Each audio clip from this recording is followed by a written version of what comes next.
아직도 내신이 어려워? 내신은 역시 더국어 논술학원입니다.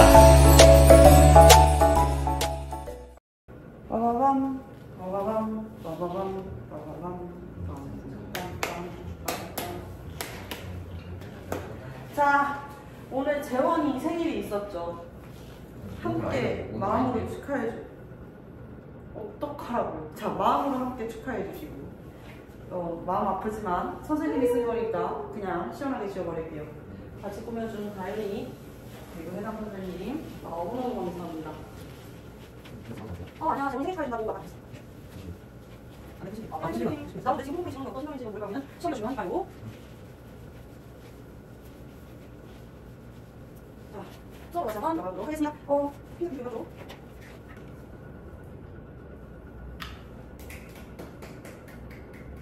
자, 오늘 우리 한국사 4차시 수업 나가고 있습니다. 지난 시간에 배웠었던 내용들을 토대로 이번 시간에 배울 것까지 함께 이해를 해봅시다. 지난 시간에는 이제 본격적으로 조선 중기까지 왔어요. 와, 우리 조선 건국 전 고려 말부터 시작했는데 벌써 얘들아 조선 중기야. 선조 그리고 광해군 그리고 이렇게 우리가 지난 시간에 배웠던 건 광해군의 중립 외교까지 배웠었습니다. 선조 때 이제 살인 세력들이 정계를 주도하게 되는 거 우리가 배웠었는데, 이 전까지, 선조 전까지 무엇을 겪었어요? 여러 번의 사화를 겪었어. 살인 세력이 화를 입었다 해가지고 사화를 겪었었는데, 이 사화의 순서 기억나시나요? 사화의 순서? 무갑자 기묘의사였죠. 무갑자 기묘의사사화까지. 무랑 갑자사화가 연산군 때였어요. 조광조의 기묘한 기묘사화는 중종 때였었죠. 의사사화는 명종 때였습니다. 그래서 여러 번의 사화를 겪었었던 살인 세력들, 정말 여러 번의 수모를 겪었지만요, 그럼에도 불구하고 선조 때는 살인 세력이 정계를 주도하게 된다라는 이야기를 했습니다. 살인 세력이 정계를 주도할 수 있었던 이유는 무엇이었을까요? 그렇죠. 이 살인 세력들, 조선이란 나라는 철학자의 나라거든요. 그렇기 때문에 이 살인 세력이 그동안 쌓아 올렸었던 든든한 기반이 이제 빛을 발하게 되는데요. 살인 세력 같은 경우에는 두 가지를 통해서 그동안 튼튼하게 기반을 가져왔습니다. 첫 번째는요, 선현에게 제사를 올리거나 이제 유교적 학문을 공부하는 곳이었던 서원과, 그리고 향촌 사회의 자치 규약, 유교적 성리학 질서로 이 지방민들을 교화시키려고 했었던 이 향약을 통해 가지고 정계를 주도할 수 있게 되었었다라고 이야기를 했습니다. 이것이 이들의 뒷받침이 되어줬던 것이죠. 자, 그리고 선조 때 일어났었던 큰 사건 뭐가 있었죠? 우리가 지난 시간에 배웠던, 그렇죠, 임진왜란이 있었습니다. 임진왜란에서 중요한 것들이 있어요. 시험 문제에 나올 수 있는 거. 임진왜란의 전개 과정도 중요하지만 우리는 복습하는 시간이니까 지난 시간에 배웠던 것들 중에서 다시 한번 되짚을 만한 것들 짚어볼게요. 임진왜란이 일어나게 된 배경, 전개 전에 이 배경부터 이야기를 해볼 수 있어야겠죠. 국내의 상황과 국외의 상황에 대해서 물어볼 수가 있습니다. 첫 번째, 국내의 상황에는요, 우리 16세기 이후부터 군역이 문란해져요. 군역의 문란. 왜냐하면 조선 전기에는 16세 이상부터 60세까지의 양인 남성들은 반드시 어디를 갔어야 됐어요? 군대를 가야 됐었어요. 그런데 무조건 가야 되는데 이 중에서 이제 제외가 되는 건 뭐 향리라든지 양반의 자제라든지 이런 사람들은 좀 제외를 했었단 말이죠. 그러니까 다들 군대 안 가려고 했었단 말이야. 야, 너 나 대신에 군대 가. 야, 김기똥이 너 나 대신 군대 좀 갔다 와줘. 이렇게 나 대신 군대 가줘, 나 안 갈래 하다 보니까 근육이 문란해질 수밖에 없고, 근육의 문란은 곧 무엇으로 이어지는 거예요? 그 나라의 군사력 약화로 이어지게 됩니다. 자, 이렇게 군사력이 약화되어 있었던 상태였었다. 자, 그리고 두 번째로는 계속 이제 외세가 침입을 해왔어. 그 중에서도 누구? 외. 그래서 을묘외변과 삼포외란을 겪었었다라고 이야기를 했었잖아요. 우리가 이제 일본이랑 지내기 위해서 펼쳤었던 매즈교의 이웃린 교린 정책 떠올리면은, 일본과의 교린 정책 떠올리면은 우리가 교린 정책 어떻게 했어? 때로는 강경하게 강경책을 펼치기도 했고, 때로는 온화하게 무슨 책을 펼쳤죠? 회유책을 펼치기도 했습니다. 일본과의 교린 정책을 펼쳤을 때 강경책은 스시마산, 대마도에 누구를 파견했어요? 이종무. 그렇죠. 이종무를 파견했었고, 회유책으로는 무엇이 있었다? 회유책으로는 그렇지, 항구를 개방해 주었었다. 그게 바로 삼포개항이다. 부산포, 연포, 제포를 우리가 개방했었다 라는 이야기 했었습니다. 기억나셨죠? 그런데 그 삼포로 이제 외구가 이제 외란을 일으킨 것이다. 삼포외란, 을묘외변, 이거는 명종 때. 그러니까 이거 안 되겠다, 변방의 치안을 더 방비할 필요가 있겠다 해가지고 우리가 변방에다가 이곳 지역 구석구석에다가 설치했었던 임시 군사기구가 있어요. 그 임시 군사기구가 무엇이었다? 변방의 치안을 방비하기 위한 기구, 비변사가 되겠습니다. 자, 비변사를 설치하고 이내 곧 상소를 하게 된다라고 이야기를 했어요. 변방의 치안을 방비하기 위한 기구, 비변사가 되겠습니다. 자, 국외에는 어떤 일들이 펼쳐지고 있었냐면요. 일본은 사실 단일민족 국가가 아니에요. 우리나라랑 다릅니다. 그래서 일본도 이제 섬이 큰 편이잖아요. 큰 이 일본 구석구석, 지역 구석구석마다 성을 쌓고 스스로 영주를 칭하는 다이묘들이 있었단 말이야. 다이묘들이 하나로 이렇게 통일이 되지 못했어요. 다들 이제 서로 잘났다라고 하지 인정해주는 분위기는 아니었어. 그러면서 서로 전쟁을 하고 있었는데, 그 전쟁을 거의 다 이제 하나로 잡은 사람이 오다 노부나가. 그런데 오다 노부나가가 이제 돌연 암살을 당하고 나서부터는요, 오다 노부나가를 모시던 하급무사 도요토미 히데요시라는 사람이 그 뒤를 이어서 전국시대를 통일하게 되었었다. 그래서 도요토미 히데요시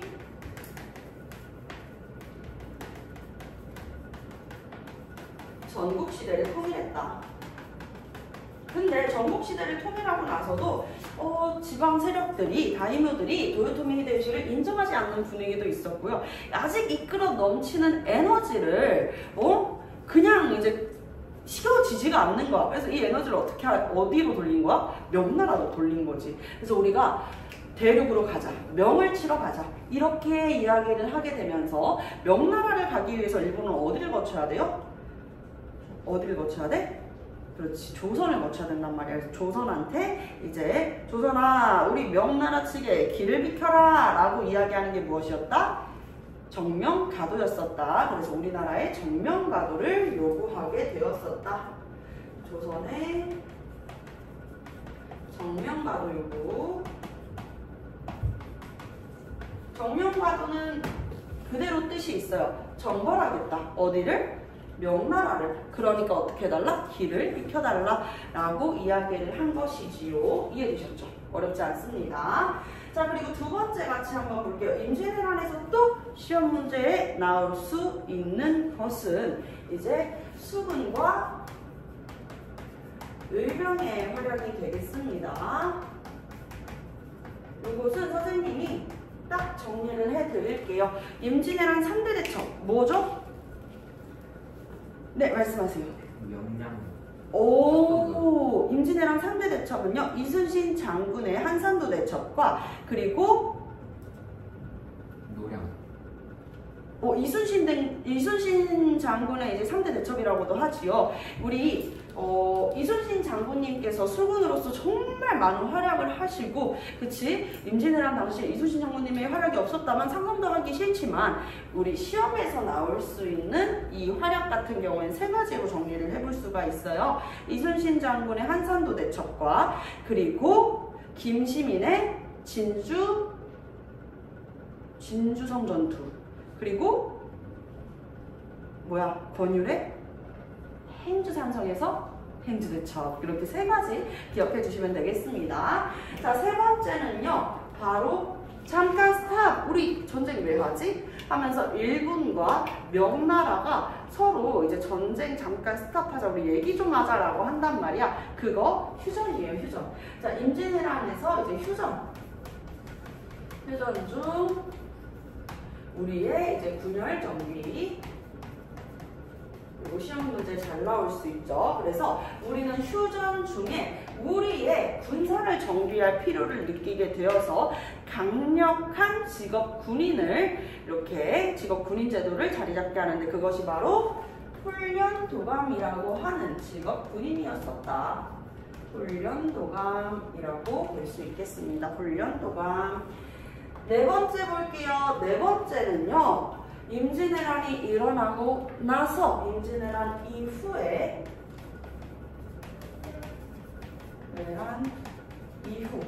우리가 어떻게 했었지? 요거 떠올려 주시면 되겠습니다. 일단은 국내의 상황이 어떻게 됐어요? 백성들도 병들거나 다쳐서 죽는 이들도 많았고, 국토는 거의 황폐화가 되었었죠. 소중한 우리의 문화재들도 소실되었습니다. 경복궁이 불타고, 그리고 불국사가 소실되었어요. 그러다 보니까 임진왜란 이후에는 진짜 쑥대밭이 되었는데, 그 토지대장, 호적대장 다 타버렸으니까 이거 어떻게 하겠냐 이거야. 이런 것들을 언제 정비하게 된다? 광해군 때 이제 호적대장과 양안을 다시 이렇게 재정비하게 되는 것이고요. 그리고 일본 같은 경우에는 임진왜란 이후에 국내의 상황도 있고 국외의 상황도 있어요. 국외의 상황에서 빼놓을 수 없는 게 일본이죠. 일본 분들이 갑자기 후퇴한 이유가 무엇이었어? 누가 갑자기 병사했지? 그렇지. 도요토미 히데요시가 병사하고 나서, 원래는 이제 그의 아들이 이 권력을 이어갈 수 있어야 되는데, 이 도요토미 히데요시의 아들은 누르고 실권을 잡았던 이가 누구였었다? 토쿠가와, 그렇지, 이에야스가 실권을 잡게 되면서 이제 도쿠가와 이에야스의 에도 막부 시대가 열리게 되죠. 그리고 우리나라와 다시 정상화된 외교를 좀 요구를 하기도 해가지고 우리가 통신사를 파견하기도 했었고요. 그리고 일본으로 끌려간 우리 포로들이 되게 많았었단 말이에요. 특히 도자기 전문가들, 도공들도 많았어요. 그러다 보니까 이 포로들을 다시 어떻게 해야 돼요? 송환해 와야겠죠? 송환해 와야겠죠? 그래서 어떻게 했어? 누굴 보냈어? 사명대사를 파견하여서 포로를 송환해 오게 되었었습니다. 이런 이야기. 그리고 중국, 명나라는 어떤 상황이었지? 명나라는 어떤 상황이었어요? 맞아. 명이랑 세력을 키웠었던 여진족은 이제 스스로를 만주족이라고 부르면서 그들의 아이덴티티를 만주에서 찾게 되었습니다. 그리고 여진족이 통합되어서 누르하치가 후금이라고 하는 나라를 세우게 되었었다.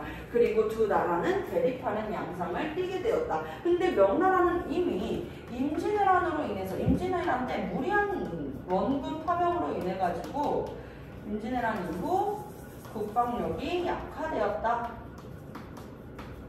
국력이 크게 약화되어 있던 상황인 거야. 그런 상태에서 후금과 대립하자고 하니까 굉장히 이제 조금 힘이 붙이는 상황이어서 광해군 때 우리나라에 많은 병력을 요구했었다. 이렇게 이해할 수가 있겠네요. 자, 그러면 지난 시간에 배웠었던 임진왜란에 대한 이야기도 끝! 광해군은 선생님이 두 가지만 기억하면 된다 그랬어요. 첫 번째는 무엇이었다?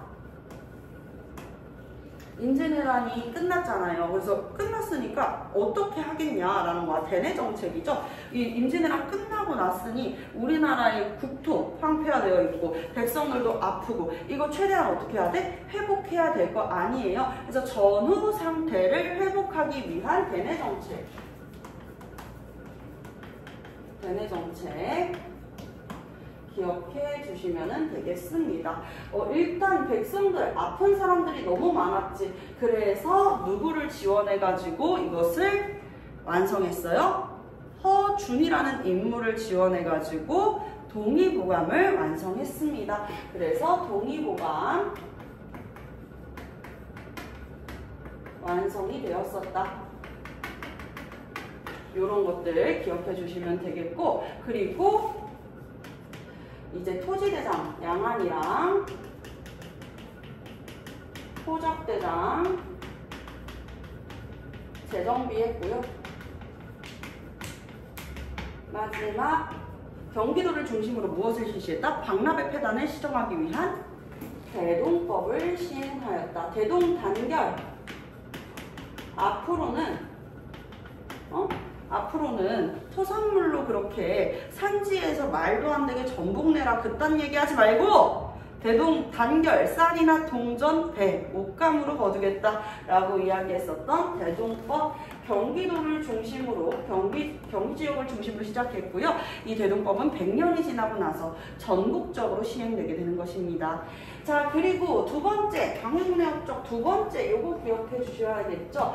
광해군은 군자로 끝나는 왕 다음에는 그 다음에 오는 왕에 뭐가 붙는다고 그랬어요?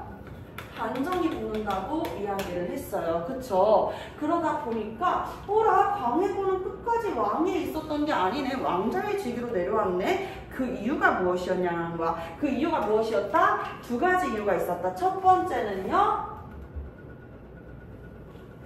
서인들이 되게 싫어하는 건데. 외교 정책. 맞아요. 대외 정책. 그리고 해모살제의 이유로 결국에는 광해군이 폐위됩니다. 그쵸? 대외정책? 어떤 대외정책을 펼쳤길래 폐위까지 시킨 거야?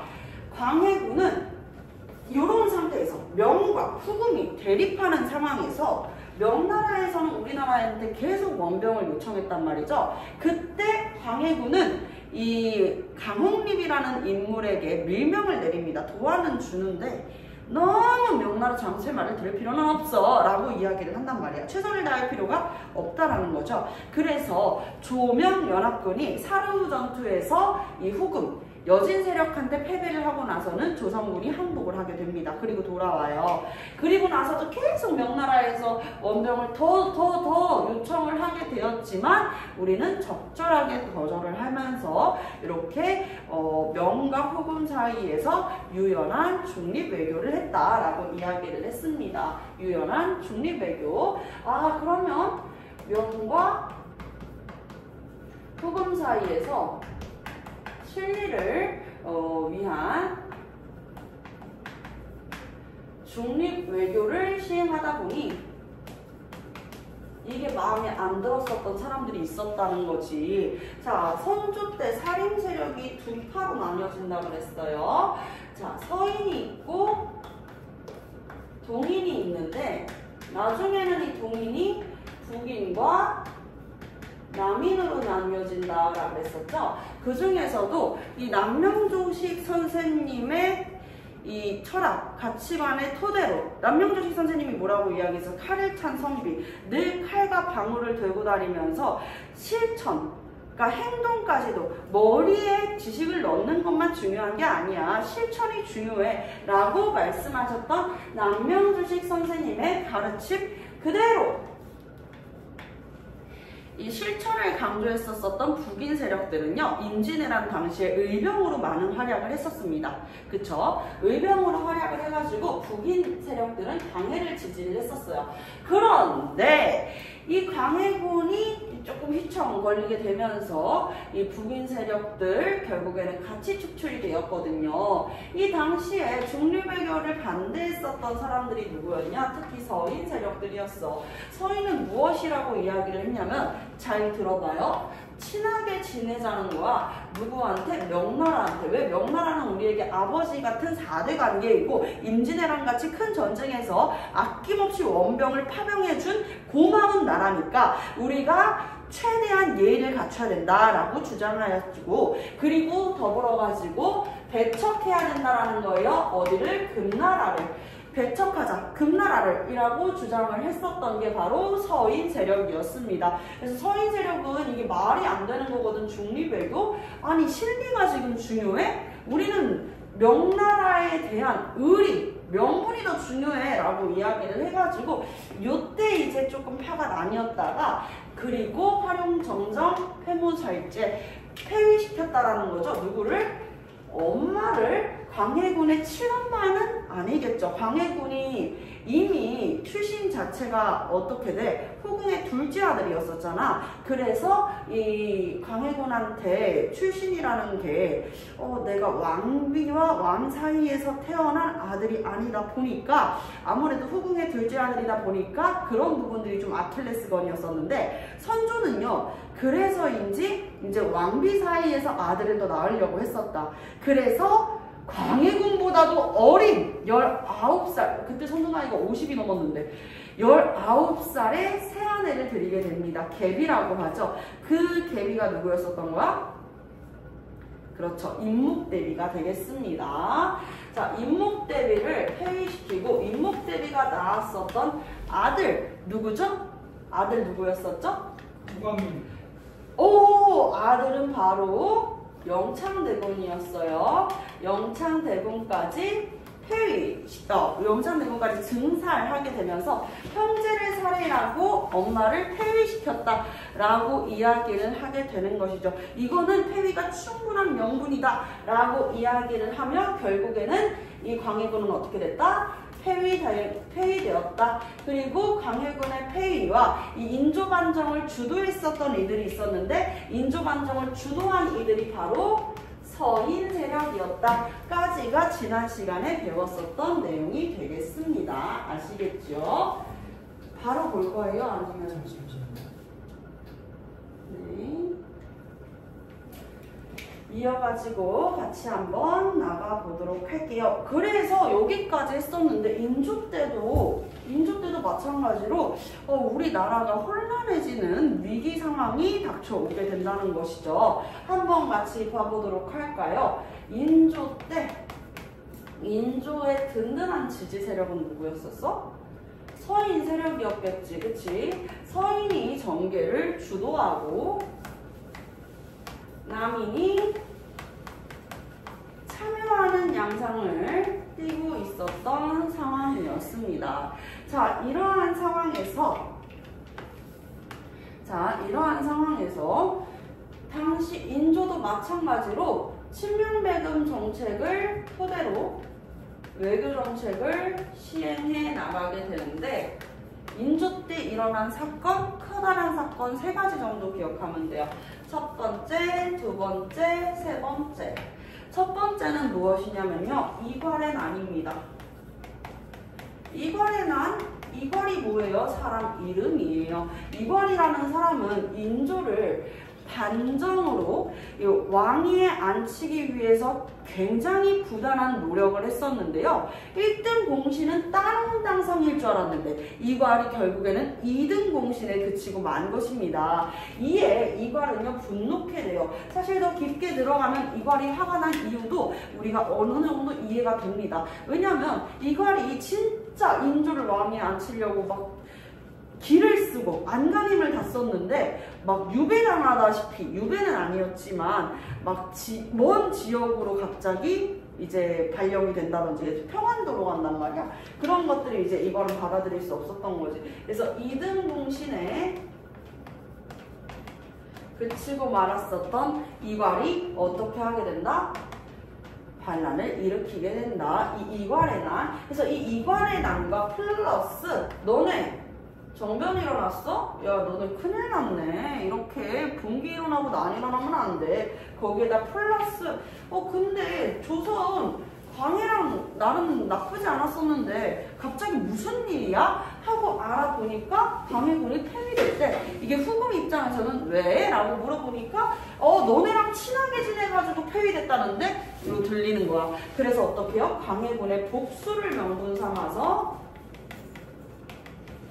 광해군의 복수를 명분으로 쳐들어왔었던 사건, 바로 뭐예요? 정묘호란이 되겠습니다. 정묘호란. 자, 이발에 난 진압과 광해군의 복수를 하겠다라는 명분으로 이제 후금이 들어오게 된 것이죠. 이때 후금이 들어왔을 때는요, 당연히 인주께서도 피란을 가셔야겠죠. 강화도로 피란을 갔어요. 그래서 후금과 이야기를 합니다. 후금아 너네들이 원하는 게 뭐야? 라고 이야기를 하니까 후금이 원하는 거는요, 뭐라고 이야기하는 거야? 후금이 원하는 건, 야, 너네 명나라랑 되게 친하게 지내더라. 근데 이제 명나라 이빨 다 빠진 거 알지?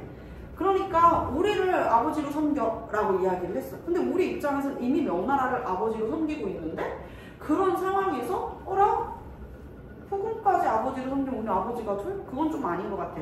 형제의 관계로 지내자. 그리고 명과는 우리가 적절하게 멀어져 볼게 라고 이야기를 해요. 그래서 정묘호란 때는 형제의 관계를 약속을 하고 결국에는 이렇게 안녕 돌아가게 되는 것이죠. 근데 있잖아, 후금이 금나라의 후예라는 뜻이잖아. 이 후예는 이름을 바꾸는 사람이 나타나. 국호를 바꾸는 사람, 바로 홍타이지라고 하는 황제였어. 홍타이지는요, 나라의 국호를 풀을 청, 우리는 금나라의 후예로 그치지 않는다. 대청 제국이 될 것이다 해서 대청 제국이다, 청이라고 국호를 바꾼 다음에요. 그리고 이제 왕을 지칭하는 것도 조나 종 같은 묘를 쓰게 돼. 그래서 홍타이지가 청나라 태종이 되는 것이야. 청나라 태종, 그 무섭다는 홍타이지가. 그리고 되게 이제 좀 거친 정책들로 주변을 이제 길을 싹 누르고 다니는 거지. 거기에 조선이라는 나라도, 우리나라도 빠지지 않았었던 거야. 그래서 조선한테 쳐들어와서, 야, 너네 여전히 명이랑 친하게 지내더라. 그럼 우리랑 가깝게 안 지내던데 장난하냐? 라고 이야기를 하게 된 것이죠. 그것이 바로 우리나라한테 엄청난 이 국가의 치욕을 안겨주었었던 바로 병자호란이 되겠습니다. 병자호란. 우리는 사실 병자호란 당시에 요 만주족들이 쳐들어왔을 때, 후금은 만주족, 여진족의 나라였었잖아요. 만주족이 쳐들어왔을 때 말 정말 잘 타거든요. 마찬가지로 정묘호란 때처럼 인조는 강화도로 피란을 가려고 했습니다. 그런데 이미 한번 경험을 해봤잖아. 얘네들은 무슨 일이 일어나면은 강화도로 피란을 가는구나 라고 생각을 한 거지. 그래서 어떻게 하게 돼요? 병자호란 때는 여진족들이 강화도로 먼저 가버려요. 그래서 강화도에 이제 왕자를 보내고, 이제 세자, 인조 다음으로 책봉해놨던 세자와, 그리고 인조는요, 부랴부랴 강화도는 이미 늦었으니까, 포위됐으니까 어떡하지 하고 내려가는 과정에서 남한산성에서 포위됩니다. 남한산성으로 피란을 갔는데 남한산성도 순식간에 포위당하고 말아요. 그래서 우리가 40여일간의 이 항전을 하게 되는데 계속 저항을 했었단 말이야. 저항을 했지만 성에 포위가 된 거잖아. 먹을 게 점점 떨어져 가고, 점점 왕께 올라가는 수라가 점점 부실해져 갑니다. 그때 인조도 이제 끝이구나 라고 느꼈었다고 해요. 자, 그때 이제 국론이 또 분열이 됩니다. 자, 병자호란 때 우리는 어디로 피란을 갔다? 남한산성으로 피란을 갔다. 이때 국론이 분열이 되는데 어떻게 나뉘어졌냐면, 국론 분열, 전쟁을 하자. 아니, 우리가 이런 오랑캐, 이런 말 타고 다니는 오랑캐들한테 고개를 조아릴 바에야 차라리 죽는 게 낫겠습니다. 전쟁하겠습니다. 라고 이야기했었던, 주장한다는 거야. 무엇을? 전쟁을. 주전파가 있었고, 그리고 아닙니다. 지금 이들의 힘은 아주 기세가 등등합니다. 저희가 지금 이런 나라랑 싸워가지고 어떻게 이기겠습니까? 생각해 보십시오. 우리 임진왜란 일어난 지 얼마 채 되지 않았습니다. 아직 제대로 국력이 회복되지도 않았는데 어찌하여 가지고 우리가 이들과 전쟁할 수가 있겠습니까? 일단은 친하게 지내고 화해를 하고 그리고 기회를 노려 다음에 치시죠 라고 이야기했던 주전파와 주화파가 있었습니다. 여러분들은 어떤 의견이 더 옳다고 생각을 해요? 재원이면은 우리 생일자였던 재원이는 어떻게 생각하죠? 주전파요. 주전파. 입에도 못 담아. 섬길 일이 없어. 그냥 전쟁하자. 뭔가 이름에서 주전자는 좀 나고. 자, 지호는요? 어떻게 생각할까요? 전쟁을 주장합니까? 아니면 일단 작전상 후퇴? 파치? 무엇을 주장합니까?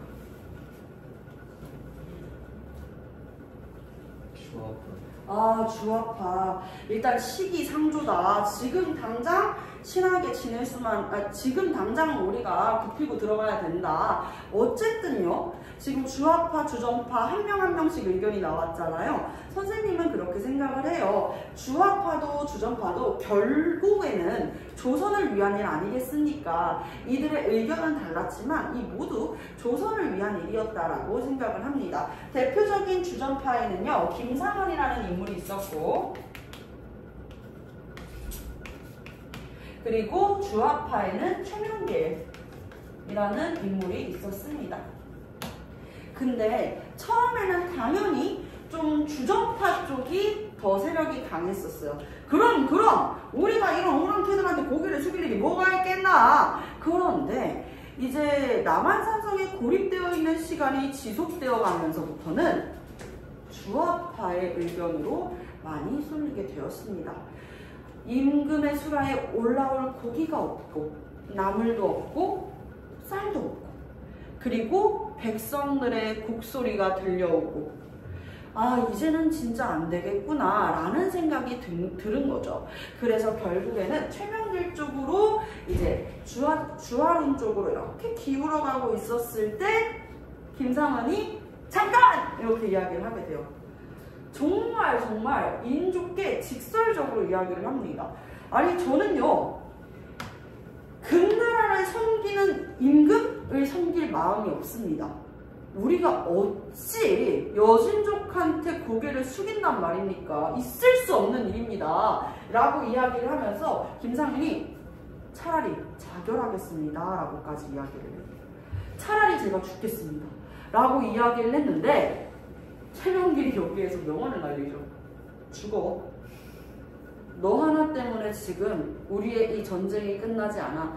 백성의 곡소리가 끊이지 않는다면 자네의 문제다. 자네가 죽어라. 그러니까 김상헌이 죽으라니까 너무해. 네, 이제 그렇게 이제 둘 사이가 굉장히 서먹해졌었습니다. 아시겠죠? 결국에는 인조께서 누구의 편을 들게 돼요?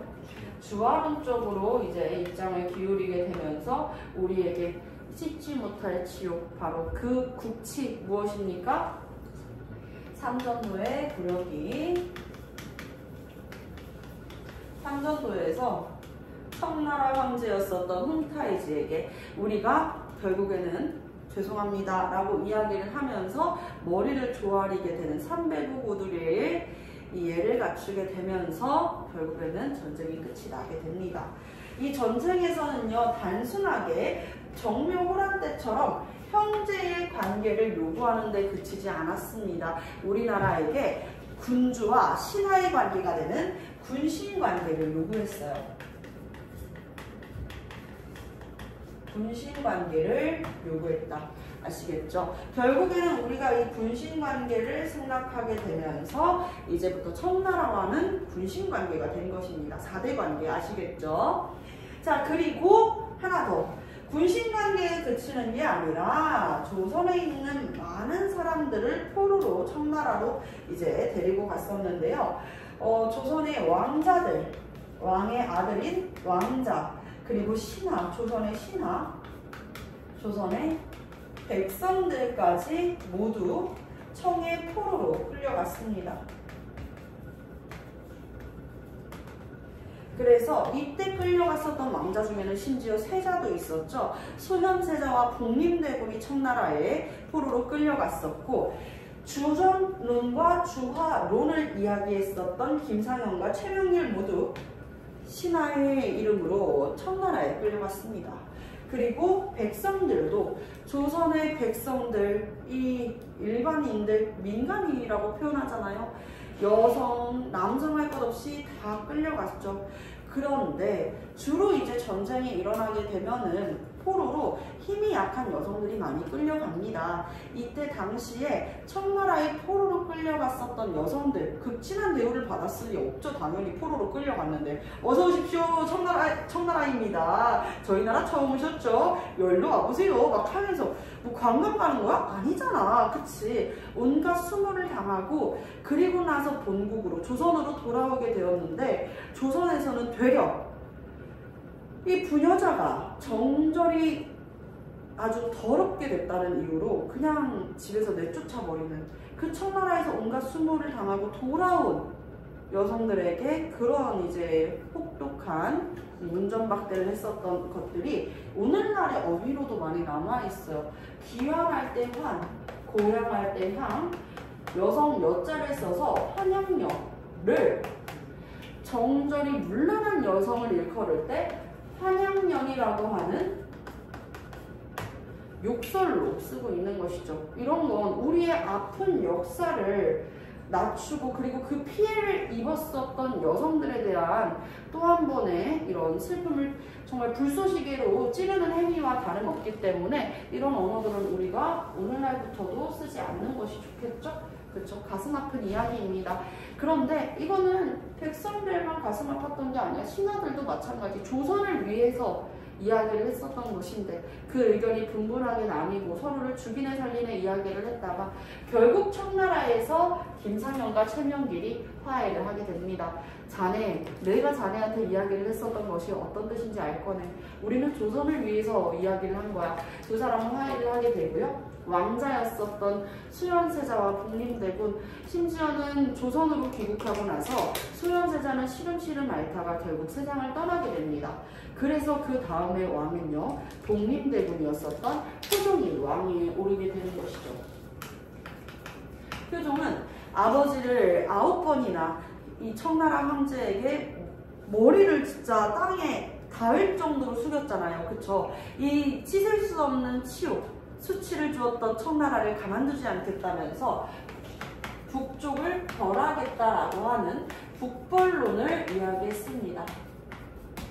효종과 이 신하였었던 송시열이 함께 북벌론에 대해서 강력하게 추진을 했는데 어느 날 갑자기 돌연 효종께서도 급사를 하게 됩니다.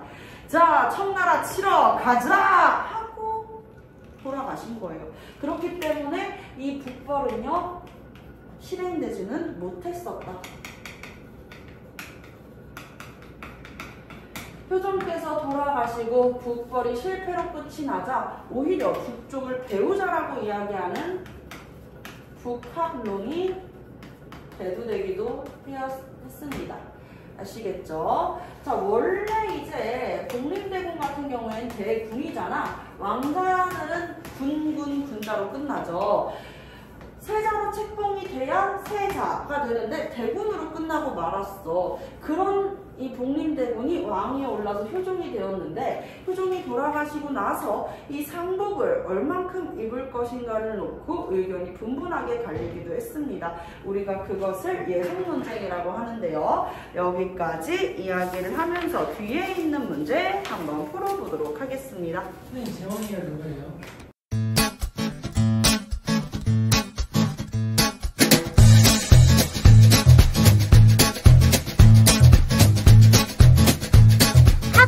전화 주세요.